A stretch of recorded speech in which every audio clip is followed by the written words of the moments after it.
Frequência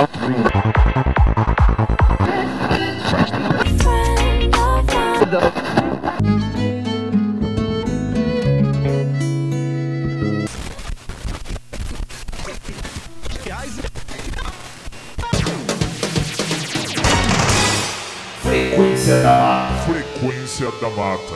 Frequência da Mata.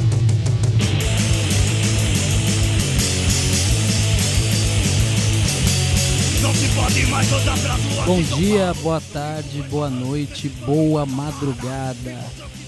Estamos aí, Frequência da Mata, edição 18. Agora com mais frequência, como prometemos anteriormente, né?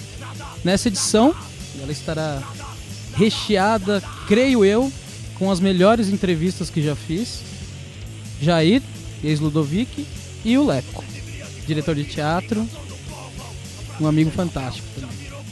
Puxar um pouco o saco do Leco, tá do meu lado. Bom, nessa edição nós bolamos o quê? Estruturamos o programa na parte musical com base no punk. Por que o punk? Em homenagem ao grande amigo que tive, Johnny Galanciak, que foi assassinado por neonazistas.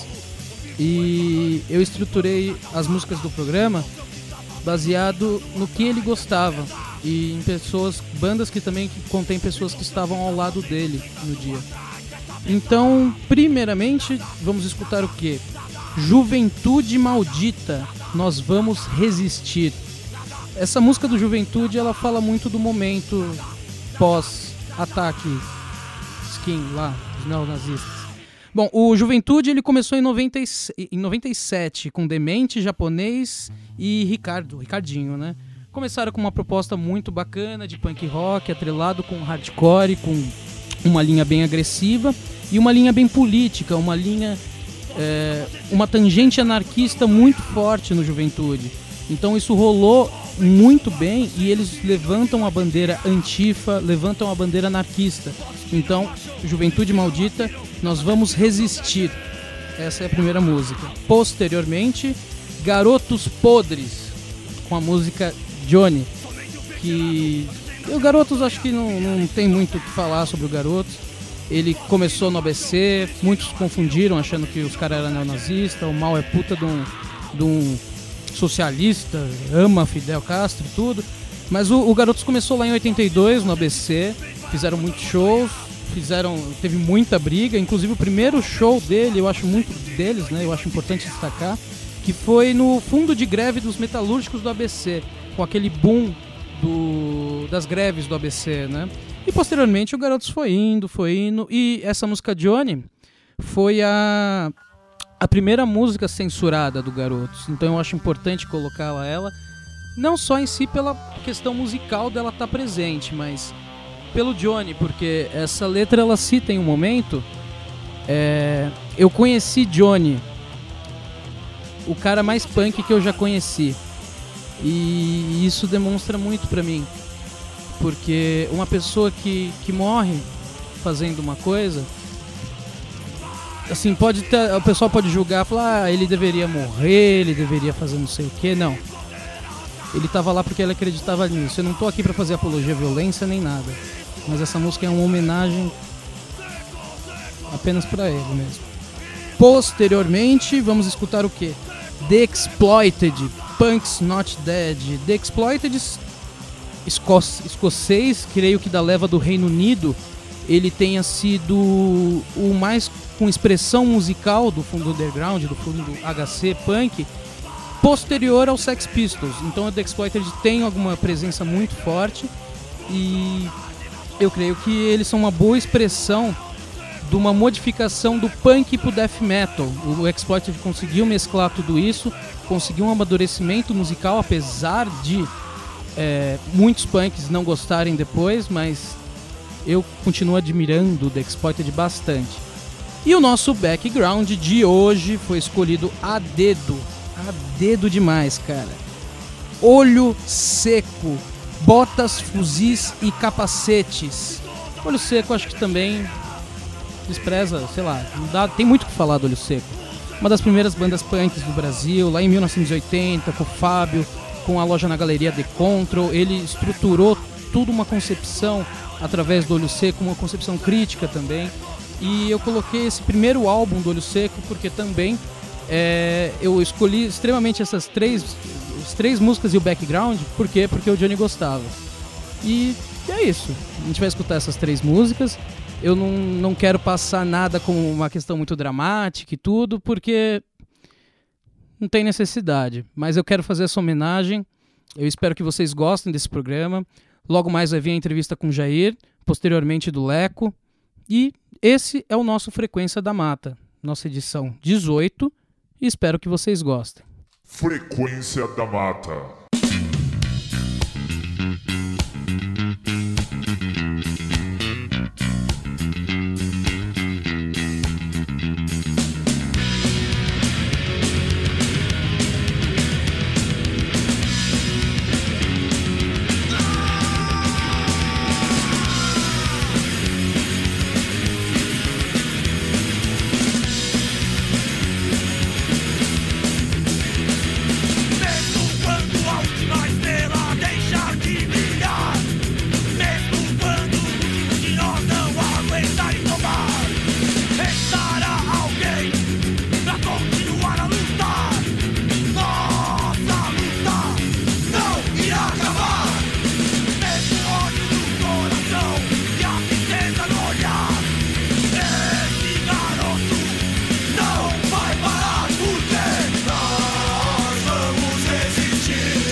Frequência da Mata.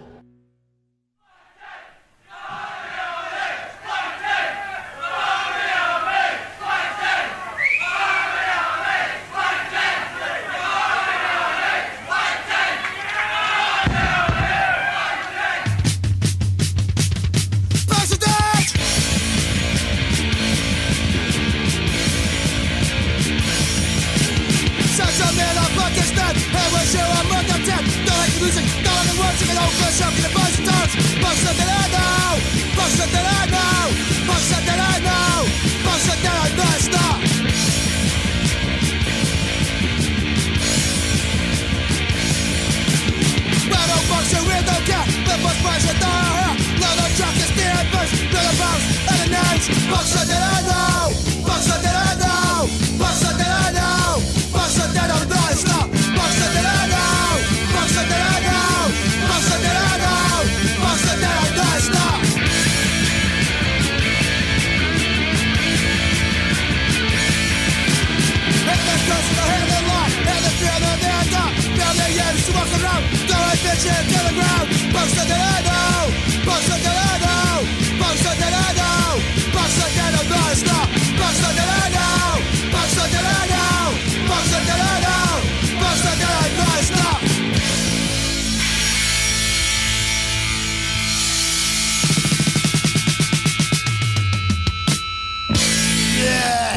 Vocês querem ser Johnny?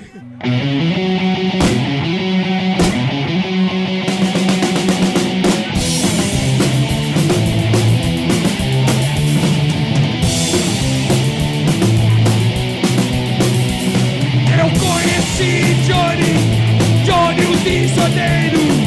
Ele anarquizava o mundo inteiro. Era o cara mais punk que eu já conheci.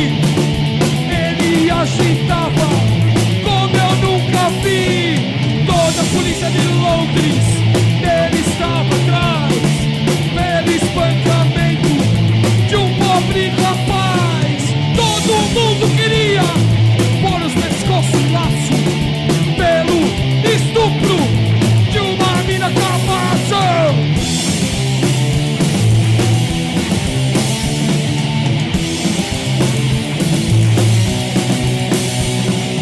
Mas o dia tudo terminou. Johnny foi preso, extraditado pro Brasil. Aquele país que tá na corda bamba, que só tem carnaval, futebol e samba. Um país idiota, cheio de moleques, onde ainda se toca discoteque. Isso para Johnny foi uma praga forte. Ele preferiu uma sentença de morte. O navio não deixou o porto. Johnny já tá pra lá de morto. Johnny!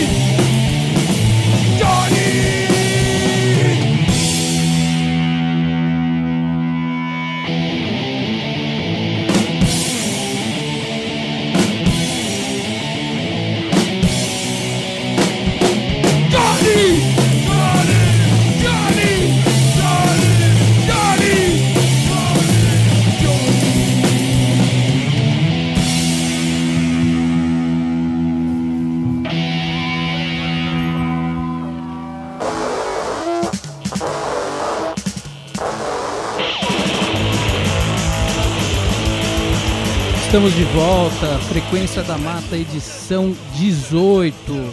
Bom, escutamos aí Juventude Maldita com Nós Vamos Resistir, Garotos Podres com Johnny e The Exploited, Punks Not Dead. Bom, esse foi o nosso primeiro bloco, né? Agora vamos encaminhá-lo melhor. Nosso segundo, a parte musical, as entrevistas e uma presença muito especial nessa noite paulistana. Jair, prazer recebê-lo aqui, meu velho. Prazer é todo meu, obrigado pelo convite aí. Eu que agradeço muito mesmo, prazeroso mesmo. Jair, o pessoal teve uma visibilidade muito grande do sua carreira solo agora, pós-Ludovic, só que tem muita coisa que veio do Ludovic de certa forma, né? Foi um amadurecimento que resultou nisso, talvez, uma leitura. Como você faz um balanço lá do começo dos anos 2000 do Ludovic? Como você fecha? O que foi o Ludovic? Se alguém te perguntasse o que foi, o que você diria? Eu acho que a definição mais honesta que eu posso dar é que o Ludovic foi uma parte importantíssima da minha vida, assim, foi uma etapa de amadurecimento, de aprendizado mesmo. Quando eu comecei o Ludovic eu tinha pouquíssima noção do que era produzir música, do que era fazer parte de uma banda, de como era o circuito de shows, e era muito cru, assim, sabe? Então uma coisa que me alegra muito, que me orgulha muito da trajetória do Ludovic é que a gente sempre foi muito honesto, até de um jeito meio burro, assim. A gente perdeu oportunidades ótimas por excesso de honestidade, por Essa honestidade é um jeito bonito de colocar, mas sei lá, porque a gente era moleque, a gente só encarava tudo como uma diversão mesmo, assim. Eu sempre digo que eu sou muito mais fã de música do que músico, e isso continua valendo, assim. Então, às vezes, quando eu vi que a gente ia tocar com bandas que a gente adorava, e a gente ficava tão feliz com isso que a gente passava a manhã inteira bebendo, chegava no show, tava completamente bêbado e não conseguia tocar direito. Mas foi isso, aprendi muita coisa, eu conheci, sei lá, 90% do meu círculo social, já, tipo, namorei meninas que conheci por causa do Ludovic. Hoje eu só tô aqui por causa de amizades que eu fiz na época do Ludovic. O Renato, que toca comigo hoje, eu conheci nessa época, quando a gente teve nossas primeiras bandas, assim. Então foi muito importante, só que o que algumas pessoas não entendem é que como todas as etapas da vida um dia acaba, sabe? Então, voltando nessa coisa de honestidade, seria desonesto da minha parte ter continuado com o Ludovic quando a coisa não tinha mais razão de ser, assim. Por mais que fosse uma banda conhecida e que tivesse já um pequeno, mas um sólido grupo de fãs, assim, tudo, pô, não, sei lá, não era mais verdadeiro. Então, e essa coisa da autenticidade sempre foi a coisa mais importante na banda, que a gente tinha a nosso favor, que mais contava pontos. Uma vez que isso se foi, cada um seguiu com sua vida e tá todo mundo bem hoje. Todo mundo bem. Todo mundo bem. Porque o Ludovic também muita gente taxava o Ludovic e falava, bêbados, drogados, de certa forma, quem vê de fora, sem saber analisar todo o contexto, que agora você fala pra mim, muita gente colocava definia de certa forma, assim. E a gente até se pergunta até que ponto isso realmente configurava o Ludovic. Eu não sei. É engraçado tocar esse assunto, é uma coisa que as pessoas não falam muito, mas pra gente era engraçado até ouvir os boatos que as pessoas criavam, sabe? Já falavam que eu era usuário de crack, já falavam que eu tinha problemas com heroína, quando na verdade eu nunca fui afeito, assim. E a coisa toda que a gente passava do ponto, especialmente no começo da banda, é que eu tinha minhas limitações técnicas, especialmente, e o principal ponto é que eu sempre fui uma pessoa muito tímida, assim, então, pra encarar o que é estar num palco cantando coisas tão pessoais, eu bebia, eu era moleque, né, então, pô, eu não sei, quando as pessoas são moleques, as pessoas enchem a cara e ficam vomitando na esquina, eu enchia a cara e ia pro palco, assim, então, sim, era minha balada, era onde eu encontrava meus amigos, então, era uma coisa tão pessoal, assim, que tudo se unia, por isso que acho que muita gente confundia as coisas e, sei lá, gerava essas coisas, mas isso era uma parte que não era tão importante pra mim. O Ludovic era muito minha leitura de punk rock, sabe? Sim. A gente tá tendo esse set list hoje temático por causa disso, e a minha leitura de punk rock é que eu tinha que ser mais que transparente e fazer música pelo gosto mesmo, porque eu tinha alguma coisa que eu achava que era importante ser transmitida para as pessoas, era o que eu fazia. Então, os excessos em cima de palco, ou de bebida, ou de uma postura um pouco destrutiva e agressiva, que às vezes era até mal interpretado. Pô, eu lembro de um show aqui perto, não sei se foi exatamente no Jaçanã, cara, mas foi... Foi num pico de sertanejo, eu tava lá. Você tava lá? Faz muito tempo. Faz muito tempo. E foi com Bandidos, não foi? Faz uns 8 anos, isso aí, brincando. Então, né? Foi no auge dessa época de mau comportamento. E aí interromperam a gente, né, na quarta música, porque foi uma coisa de jogar os instrumentos pra cima e agarrar as pessoas e levar pro palco. Eu lembro que tinha um cara com guarda-chuva, eu peguei o guarda-chuva do cara. Aí ele, veio, onde é que tá meu guarda-chuva? E era um senhorzinho, né, que tomava conta da casa, ele foi lá e fez assim, para, e invadiu o palco. Então eu não sei, essas coisas contam muito, cara. Eu vim pra cá conversando com o Renato sobre como as coisas hoje são plastificadas e ensaiadas, e não tem espontaneidade. A geração de hoje em dia, na nossa época, pelo menos, a gente não tinha esperança que isso fosse ser o nosso emprego, sabe? Eu nunca achei que o Ludovic ia dar o meu sustento. Eu fazia minha faculdade, e, tinha meus trabalhos e chegava sexta-noite, tocava e era ótimo. E essa geração hoje já tem uma visão empresarial da coisa. Eu acho que até pelo exemplo de bandas que vieram desse circuito, como, sei lá, o NX0, o Fresno, que se tornaram fenômenos comerciais mesmo, eles veem que isso pode dar certo. Então a banda, antes de ter 5 músicas prontas, já tem um site, já tem produtora, chega de van no show. E é uma coisa que a gente não tinha. E isso se refletia diretamente na paixão que a gente tinha pela música e como a gente desempenhava aquilo de um jeito caloroso e humano. E, pô, eu não sei, cara, eu me orgulho até das roubadas, assim, sabe? Eu acho que foi muito importante pra eu ser a pessoa que eu sou hoje, foi uma coisa determinante mesmo. E eu encontrei pessoas muito especiais no caminho. Isso fez valer a coisa toda. Entendi. E, Jair, um pessimismo nostálgico aplicado com uma dramaticidade. Você acredita que isso sai do Ludovic e vai pro seu solo? Um pessimismo nostálgico com uma dramaticidade. Eu acho... É difícil essa. Eu acho que a parte da nostalgia, com certeza, assim. Quando eu resolvi que eu ia cantar, sei lá, eu só comecei com a carreira solo porque na época não tinha ninguém que me acompanhasse. Então eu gravei o negócio quase sozinho. Eu toquei todos os instrumentos que eu conseguia, os que eu não conseguia, eu chamei as pessoas para me ajudar. E aí, com sorte, eu acabei formando uma banda. Mas quando eu vi que ia ter que ser uma coisa com o meu nome e tudo, eu vi que eu tinha que falar de uma coisa que fosse muito pessoal e que definisse a pessoa que eu sou. E que fala sobre minha família e tudo mais. Então eu decidi falar da cidade, que era do meu pai. Meu pai, que eu mal cheguei a conhecer, ele faleceu quando eu tinha 2 anos. Foi uma espécie de homenagem a ele. Eu não sei se chega a ser pessimista, mas é uma visão um pouco, talvez... fatalista, de certa forma. Eu não sei, é muito sobre o passado, né? Então é uma coisa... Você põe as coisas na balança, você vê o que não deu, o que não saiu exatamente como você esperava. É um disco com muitas separações, de separações de, sei lá, uma espécie de sociedade que era a banda, até de relações amorosas. Então, eu acho que é um balanço talvez um pouco... talvez um pouco negativo mesmo. E a parte da dramaticidade, cara, é o meu jeito de expressar, assim, sabe? Então, eu não... sei lá, eu não sou um grande cantor, um grande músico. Eu acho que eu tenho que falar... Tem que conquistar as pessoas sendo mais, eu não sei, mais honesto mesmo e falar de coisas que sejam importantes pra mim. Então, se sou dramático, talvez tenha razão, mas não me parece desse jeito. É só o meu jeito de fazer as coisas mesmo.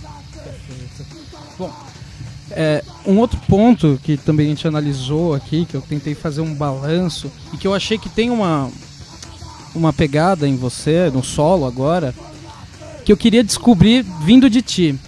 Suas influências literárias, Jair. Isso tá bem claro na sua composição. Quais são?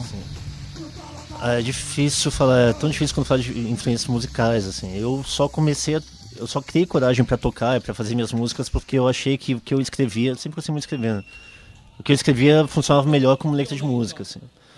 Então, putz, cara, nossa, eu posso citar muita coisa. Eu gosto muito do Ian McEwan, que é um escritor contemporâneo. Eu gosto de poetas brasileiros antigos como Guilherme de Almeida, eu gosto das poesias do Machado de Assis.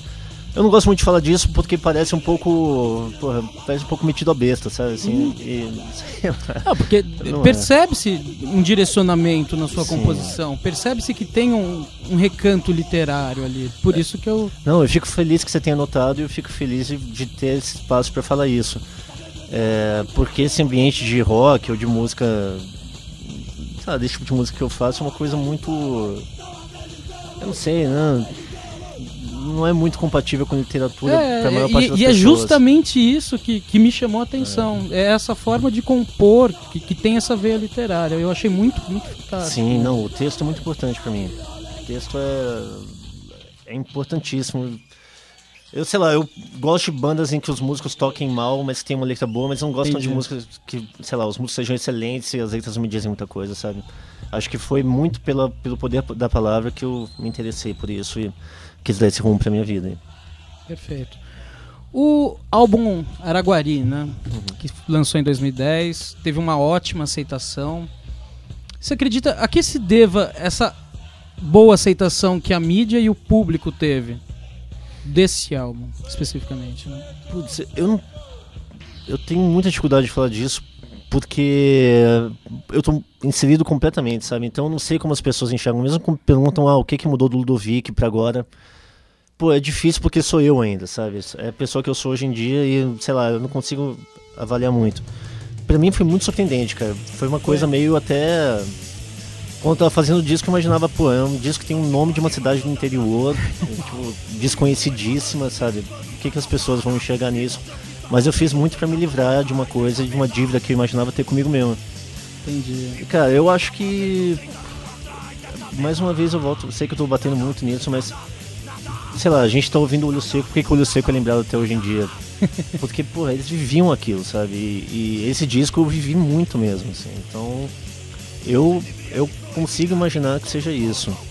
Mas de qualquer forma eu fico, cara, foi uma realização pessoal que eu não consigo nem dizer, sei lá, nem colocar em palavras, assim, que tenha sido tão bem aceito, e vai ser até um desafio superar esse disco agora. Sem dúvida, eu acho que esse é um outro ponto também a se tocar, porque você já tá preparando um material novo, Sim, já sim. tá no forno, e como é que tá esse lance de... Porque é aquela coisa, né, você lança um álbum e você vai ter que fazer um melhor, mais ou menos as pessoas que querem isso, né? Eu tô no processo de composição e dando o tempo que for necessário, cara. Assim, todos os discos que eu fiz na minha vida até hoje, eu sempre achava que era a melhor coisa que tinha feito na minha vida. Eu acho que é fundamental isso. A mesma coisa quando você tá apaixonado por alguém, você acha que, pô, essa pessoa é a pessoa mais fantástica que eu já encontrei na minha vida inteira, eu quero casar com ela. Se você não pensar isso, se você colocar em comparação com alguém com quem você já teve junto e falar, realmente, puta, não é tão legal, então você nem tem que entrar nisso. E com disco é a mesma coisa, cara. Eu e as pessoas que me acompanham, assim, a gente tá desenvolvendo as coisas, eu tô muito otimista. Não sei quanto tempo vai levar, espero que termine logo.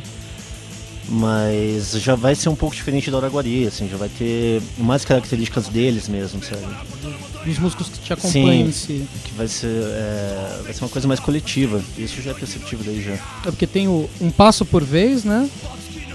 Minha Cúmplice, Minha Irmã, Minha Amante, né? Essas duas músicas são um single que foi lançado esse ano.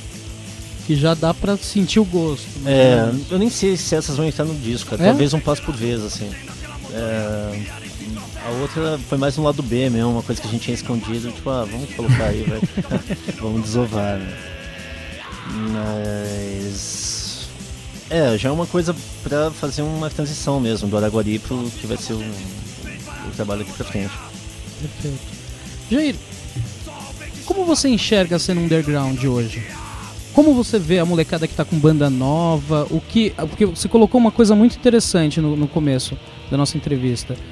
Que hoje a banda já vem com tudo pronto, ela vem com um CD pronto, ela vem com realmente um pacote completo. É como se pagasse e falasse, me vê show, um CD e camiseta. Extremamente comercial. E no começo dos anos 2000 ainda rolava muito aquela de CDzinho, até fitinha tinha bastante, né? E como que você analisa essa cena?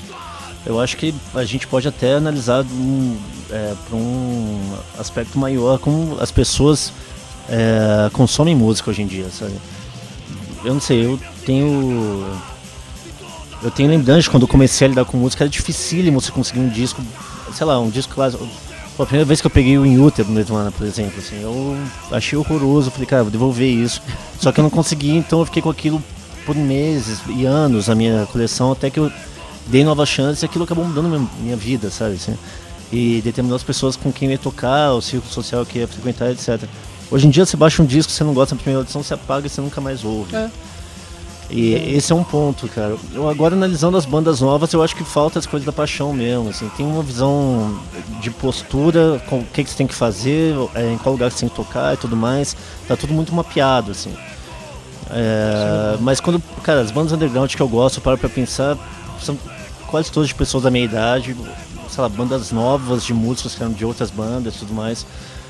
Eu torço muito pra que chegue o dia logo de uma banda de moleque de 18 anos que eu falo, cara, isso é fodido, mas não aconteceu.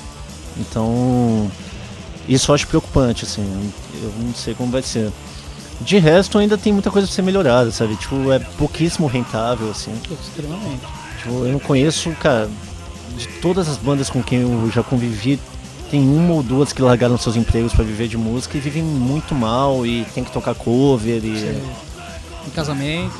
Em casamento, E se envolver com outras coisas ligadas à música, mas produção musical, ou tipo... Eu acho que é isso, cara. Eu acho que enquanto não tiver consolidado uma base, um circuito de shows e um público que consuma isso realmente, que os músicos possam viver disso, a coisa vai ser muito, muito difícil. Tem muita banda acabando que, sei lá, o cara se casa, tem um filho e, pô, não posso mais... Acho que é molecagem, sabe? Não posso mais continuar com isso porque eu tenho uma vida séria agora. Então, assim se vão muitos talentos. Isso é uma coisa que me preocupa muito, cara. Eu acho que, sei lá, as coisas estão caminhando para uma profissionalização maior, mas enquanto isso não for alcançado sem também apoio estatal, ou, sei lá, só pelo público consumidor mesmo, eu acho que é difícil. Isso se estende para todo mundo que lida com arte no Brasil também. Companhias de teatro sofrem com isso, e artistas plásticos sofrem com isso. É muito difícil mesmo. Jair, eu quero demonstrar minha extrema gratidão por você estar presente aqui hoje. Para mim é muito importante mesmo, pro programa, pro Daniel, para todo mundo. Sabe, é um prazer muito grande, porque o seu processo criativo, ele é admirável, ao meu ver. Eu, particularmente, você tá ouvindo Olho Seco, eu gosto de Olho Seco, eu gosto de grind, de crush, mas eu escuto de tudo. E o que me chama a atenção é esse seu processo criativo, e ter uma pessoa aqui com um processo criativo que nem o seu é realmente muito prazeroso. Então eu quero agradecer muito sua presença, Jair, foi um prazer mesmo, de coração mesmo, meu velho. Muito obrigado, eu agradeço também, cara, demais. E eu não posso terminar essa entrevista sem falar que foi uma das melhores entrevistas que já fizeram comigo. Assim, tocou em pontos que ninguém tinha tocado até agora. E de resto, agradeço ao da Mata, cada um de vocês, cara. Eu sei que hoje é um programa especial pra vocês, então, eu que fico honrado de estar fazendo parte disso de alguma forma. E contem comigo porque for preciso. Hein. Eu agradeço muito, Jair. Esse foi nosso segundo bloco, Frequência da Mata. Vamos escutar algumas musiquinhas do Jair aí no intervalo e vamos embora. Frequência da Mata.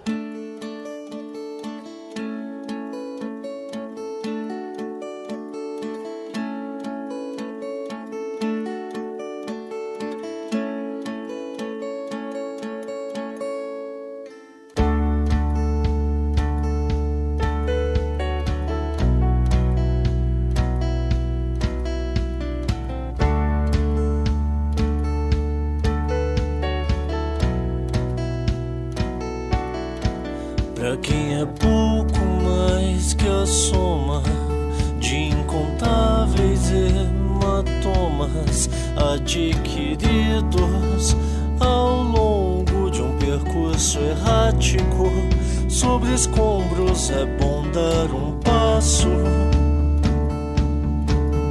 por vez. Então me deixa dar um passo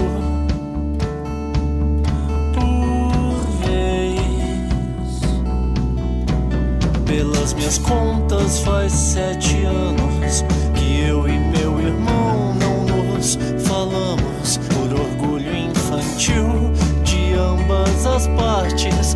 Mas eu não volto atrás, eu ainda sou incapaz de dar o braço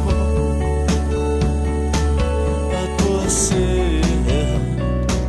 Então me deixa dar um passo.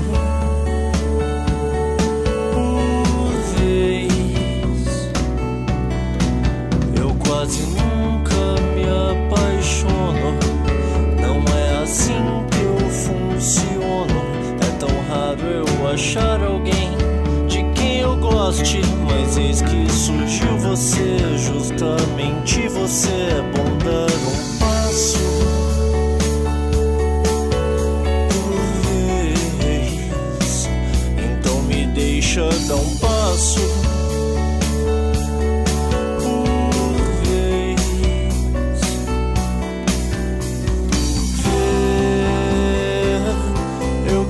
Me aguentava em pé, tive que reaprender a andar com calma, um passo por vez. Hoje não há quem me detenha,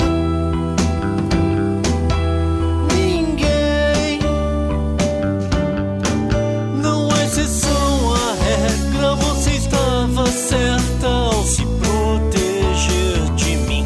Hoje não há quem me detenha, ninguém. Não é exceção à regra, você estava certa ao se proteger de mim. Eu sei, eu só preciso dar um passo por vez. Me dói te ver vivendo presa, com tanta pena de si mesma, mas é uma escolha só sua. O que eu posso fazer? O que eu posso fazer? A não ser dar um passo por vez. E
Sabe quando você sente que não vale mais a pena lutar? Se não deu certo com a gente, acho que nunca vai dar.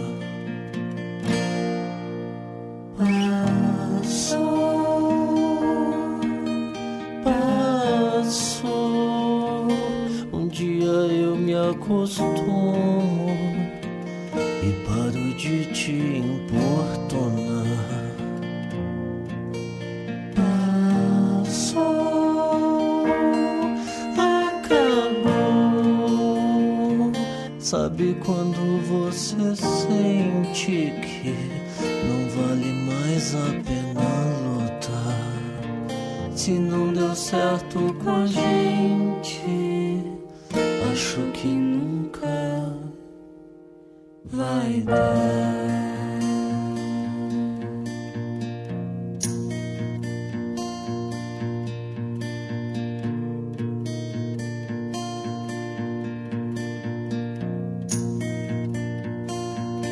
Prometo que eu não demoro.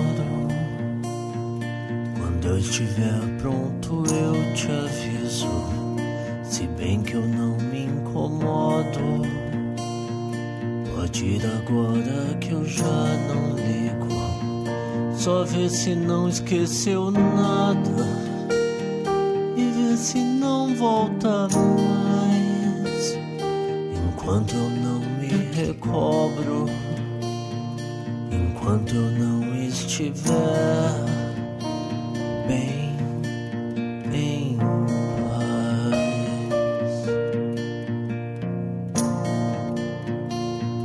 A cama ficou espaçosa, nosso quarto ficou mais frio, a casa silenciosa não me serve mais como abrigo.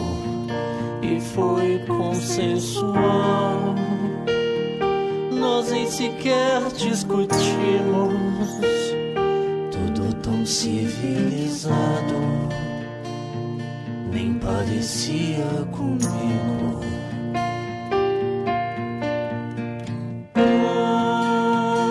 Nossos amigos ainda questionam o que foi dessa vez. Com a gota d'água, como eu consegui afastar você de mim?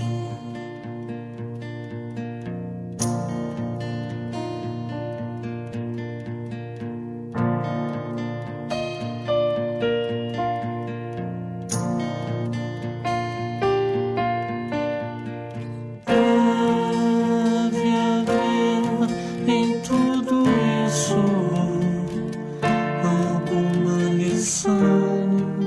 algo a ser aprendido, uma compensação pro quanto nós nos ferimos.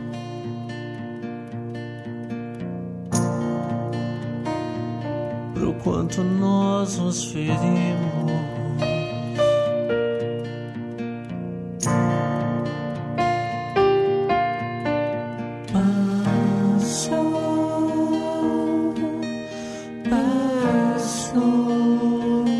Um dia eu me conformo e paro de te culpar.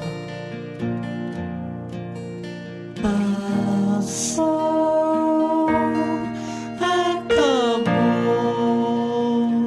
Sabe quando você sente que não vale mais a pena lutar? Se não deu certo com a gente, acho que nunca vai dar. Frequência da Mata. Como eu me defendo desse sentimento de inadequação que me destrói por dentro, pro qual não vejo explicação. Bandeira meio mastro, um afago áspero, a voz do cantor Eu criei um certo faro pra esse tipo de enganador. Graças a você, ladeira abaixo assim foi dito, uma obra-prima de eufemismo pras dores da inaptidão, pro sufocante calor da afobação. Ninguém imagina que eu inventei o quanto doeu, o quanto eu rezei minha reza de ateu, num desespero que eu nunca me atrevo a demonstrar.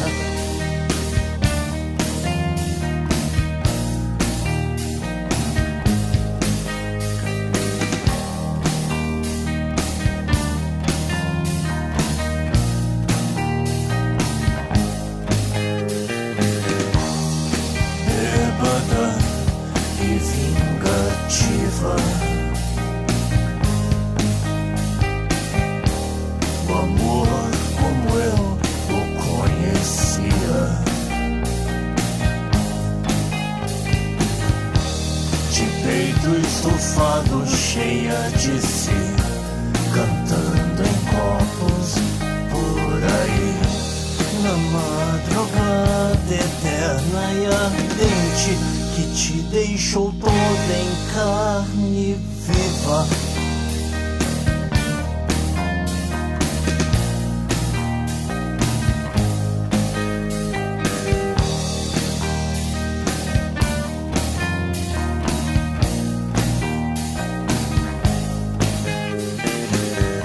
Uma adoração inconcebível,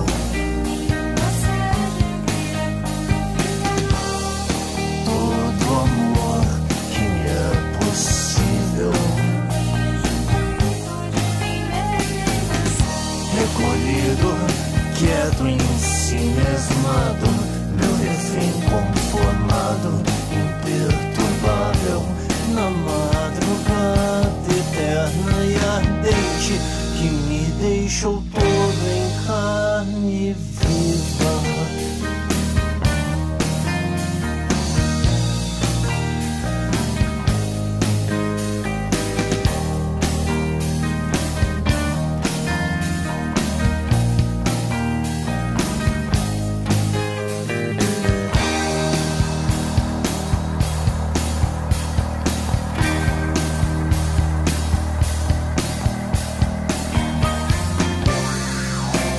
Agora convenhamos, eu nunca me expus tanto, você nem pra impedir.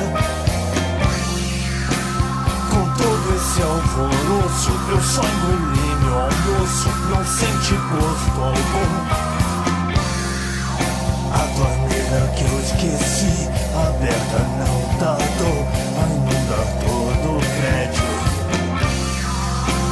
Mas eu sobrevivi, eu sobrevivi.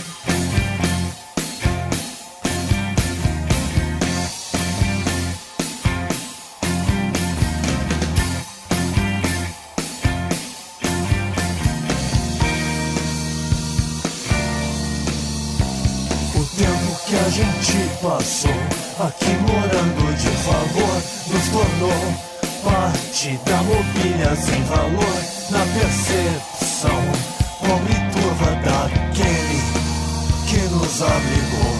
E foi nesse corredor que eu vi o fantasma de um senhor e de um labrador, magro, manco e ameaçador. Eu é que não vou me meter com esses dois, eu é que não vou, eu é que não vou me intrometer. Queria saber o que eu ambiciono, que me mantém vivo, que eu não cedo ao sono. Eu te aconselho, não queira saber.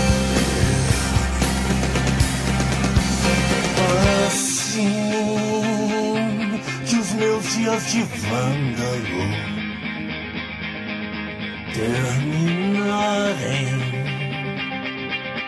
eu sei que me levarão pro céu e farão com que eu narre os meus escândalos sem que eu me cabe, com constrangimento abatido de um réu. Talvez fosse preferível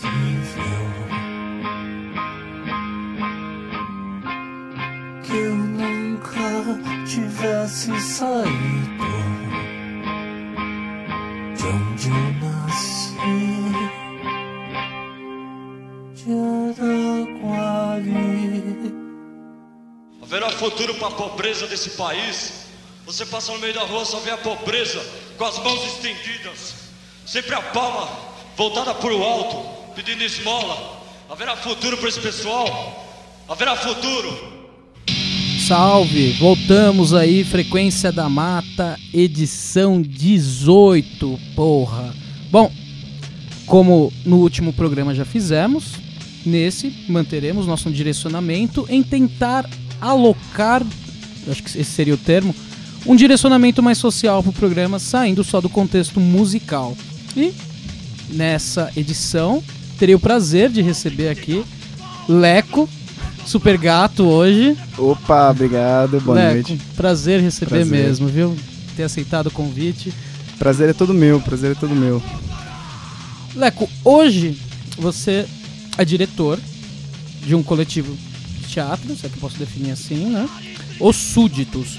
Mas lendo algumas coisas na internet, vendo fofocas, brincando, você tem uma experiência já antes. O que eu gostaria que você me contasse um pouco como que foi sua chegada até onde você tá, Leco, especificamente nessa parte artística e cênica. Bom, eu caí no teatro meio que por acidente. Eu não tinha nada pra fazer quando eu me formei e... Pô, o que eu vou fazer agora? Minha mãe falou pra fazer alguma coisa, eu fui fazer teatro e me apaixonei. E acho que isso já faz uns 6 anos. Desde então eu comecei a trabalhar, a fazer curso. No caminho da minha formação de ator eu comecei a fazer curso de maquiagem, curso de direção de palco, iluminação, cenografia. Eu fui fazendo muita coisa, né? Inclusive dança, expressão corporal e tal. Então, quando eu me formei, 4 anos e meio depois, eu já estava com 4 anos e meio de carreira. Porque logo que eu comecei, eu já comecei a trabalhar. E aí eu fui enfiando as caras e fui trabalhando. Fiz espetáculos de dança lá na Galeria Olido. Fiz técnico de som de uma peça que estava em cartaz aqui, A Bomba e o Beijo, em São Paulo, no começo do ano. Depois... eu fiz a preparação corporal do Entre Quatro Paredes, que é um texto do Sartre. Que é foda. Que é muito bom, que é um dos meus textos favoritos. E eu já tinha dirigido ele uma vez numa oficina que eu dei aula. E aí me surgiu a oportunidade, graças ao coletivo, né, não aos súditos, a um outro, de fazer a preparação corporal deles. E logo que eu comecei a fazer a preparação corporal deles, eu já estava com o projeto dos súditos encaminhado, já estava começando a fazer os súditos, que a gente começou realmente a ensaiar essa última peça agora no começo de janeiro, né? Janeiro, fevereiro, mais ou menos. Mas os súditos, ele existe mesmo desde a minha primeira montagem, que se eu for contar agora, eu acho que foi 2007. Acho. Devo estar bem errado, mas enfim. Acho que foi em 2007, que era o Hoje é Dia de Maria, era baseado na segunda temporada da série, e do elenco tinha a Fernanda Perucci e a Daniele Prieto, que hoje estão na companhia com a gente. Então, desde então que a gente começou os Súditos, ele não tinha esse nome, e a gente foi tocando, a Dani seguiu o carrinho dela, eu segui o meu, a Fernanda dela, e aí a gente se reencontra nos Súditos. Que maravilhoso, realmente as histórias se entrelaçando. Mas o que mais me chamou a atenção no nome Súditos, porque o nome tá linkado com uma proposta. E essa proposta que eu achei fantástica, e eu queria que você me contasse um pouco por que Súditos e o porquê dessa proposta. Chega um momento que, quanto artista, você tem que definir caminhos. Eu acho que os Súditos para todos que fazem parte deles, foi um momento de decidir o que a gente quer fazer. A gente quer se dedicar a uma plateia. A gente quer apresentar essa arte para alguém. A gente não quer ficar num movimento de... Como é que eu posso dizer isso? Num movimento comum, assim, num movimento aristocrático, de não deixar que a arte flua, de que a arte chegue nas pessoas. Então aí a gente decide fazer o Reunião de Família, a adaptação do Caio Fernando de Abreu, de um texto da Lia Luft, que é justamente sobre... conta a história de uma família, então é um enredo comum a todos, entendeu? Certo. E a gente vai embarcando. Servimos bem para servir sempre. Perfeito, ótima definição.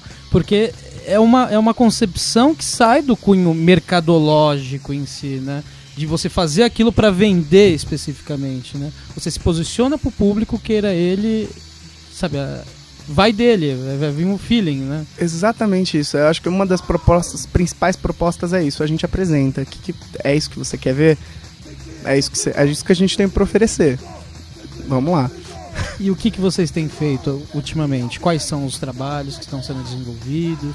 Então, por enquanto a gente está só com Reunião de Família. A gente já está pensando no próximo projeto. A gente acabou de passar na Lei Rouanet. Foi? Foi aprovado. Puta que pariu! Foi aprovado, Parabéns, porque não é fácil entrar... Não foi uma surpresa pra gente, cara. Quando a gente entrou, a gente já estava caminhando para uma proposta de economia solidária, de arrecadar fundos através do Catarse, festas, moeda solidária, enfim, eu estava bem ligado nessa parte. Eu tinha feito uma entrevista com o pessoal do Circuito Fora do Eixo, e aí eu comecei a pirar um pouco nessa ideia de economia solidária, e eu falei, se não sair a Rouanet, a gente vai por aqui. E a gente já estava encaminhando essa coisa, a gente já estava até com um projeto para mandar para o Catarse-me. Para quem não sabe, é um site de vaquinha coletiva, assim, de projetos. E aí veio a notícia, a Rouanet foi aprovada. Nossa. Genial. Agora é esperar captar o recurso e em março, provavelmente, a gente já tá em cartaz. Mas junto com a Lei Rouanet, vocês vão tentar desenvolver alguma coisa ainda com a economia solidária sendo uma bandeira? Sem dúvida nenhuma. Primeiro porque, infelizmente... Receber a Lei Rouanet não é nada. Não, né? Ajuda, é uma puta grana, ajuda você a montar, mas não te ajuda a você se sustentar. Entendeu? A verdade é essa. Então, existem gastos que são imprevistos, existem situações que não dá pra gente colocar num projeto e chegar pro governo e falar, olha, pode ser que isso aconteça. Até porque nem verba ele vai te dar. Sim. Entendeu? Então... Tem, sim, essa proposta. Inclusive, em novembro, a gente deve fazer uma festa para arrecadar fundos. Show. O Catarse, eu acho que sai porque a gente... eu acho que é uma coisa de momento ideológico mesmo. De você chegar e falar assim, olha, eu recebi uma verba da Lei Rouanet e existem outros projetos que estão pleiteando espaço no Catarse. Então, eu não vou colocar o meu projeto lá. Sim. Deixa... Eles precisam, entendeu? Então, o próximo projeto, se eu não ganhar a Lei Rouanet, eu tô ali. Tô batalhando, tô indo e tal. Mas o caminho de divulgação, por exemplo, a gente fez um evento para uma feira de mulheres e que a gente fez movimento de economia solidária que foi contrapartida. Em troca do nosso trabalho, a gente pediu divulgação no blog dela, enfim. A gente vai se mexendo com pode. A verdade é essa. E se mexendo muito bem, por sinal, né? Porque vocês estão se rearranjando com uma dinâmica muito interessante. Se não der errado ali, você tem outro caminho aqui. Isso é fundamental numa questão organizacional mesmo. Leco, eu queria saber de ti uma opinião assim bem clara, porque é delicado na sociedade civil hoje isso. Eu queria saber, ser gay e fazer parte do teatro, como a sociedade vê isso? Na realidade, eu acho que a sociedade vê de uma forma bem tranquila, né? Tranquila? Eu acho, porque é muito comum, quando você fala, eu faço teatro, você é puta ou é viado. Então tá tranquilo. É exatamente isso, porque o cara, se faz teatro, já rotulam, né? Ele é gay. Não, e pra você ter uma ideia, como eu falei no começo do programa, eu tava num processo no começo do ano chamado A Bomba e o Beijo. A gente tava em cartaz no Teatro Augusta. Eu lembro de um comentário que o diretor, o Zé do Neves, fez, que ele chegou pra mim e falou assim: Leco, eu tive tanto trabalho pra montar uma companhia única e exclusivamente heterossexual e me chega você pra atrapalhar as coisas. Então, cara, eu acho que é meio comum, assim, as pessoas elas acham que tudo bem se você é gay e você é artista, tudo bem se você é gay e você trabalha com comunicação. Agora, você ser médico, ser gay, esse é um ponto parece interessante. que não é legal, né? Esse é um ponto interessante. Porque fica vinculado com uma concepção artística mesmo, né? Eu acho que, vamos dizer assim, o florescer artístico, ele é aceitável dentro de um parâmetro gay, vamos dizer. Né? Porque é o perímetro do sensível, né? Quem tá na arte é sensível, então quem é viado é sensível. Eu não sei de onde as pessoas tiram isso, assim, sinceramente, eu vejo cada brutamonte gay na rua.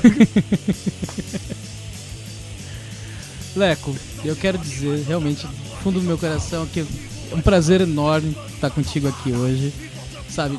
Vamos encher a cara daqui a pouco. Vamos, já virou evento já. Já virou evento.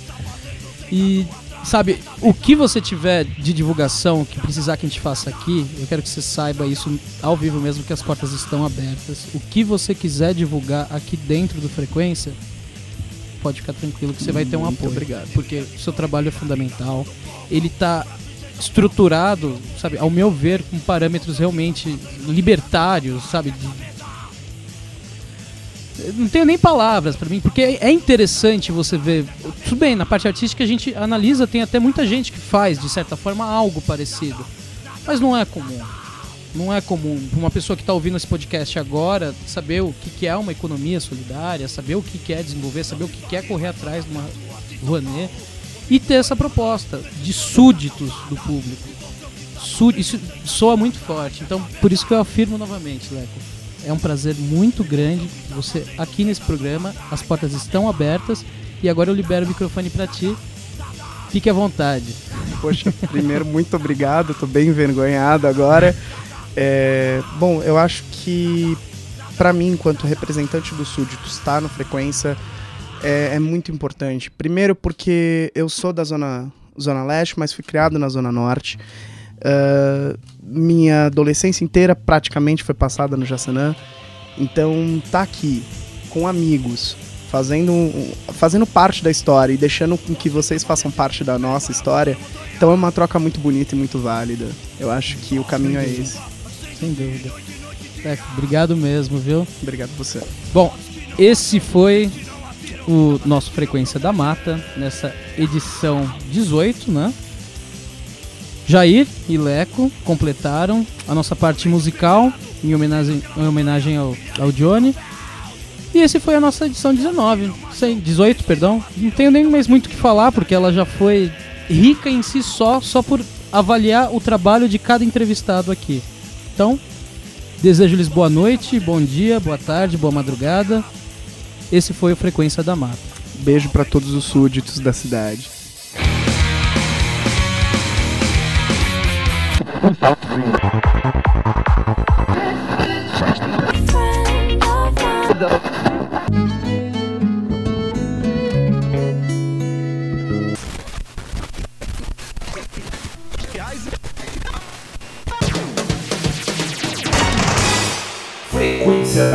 Frequência da Mata. Frequência da Mata.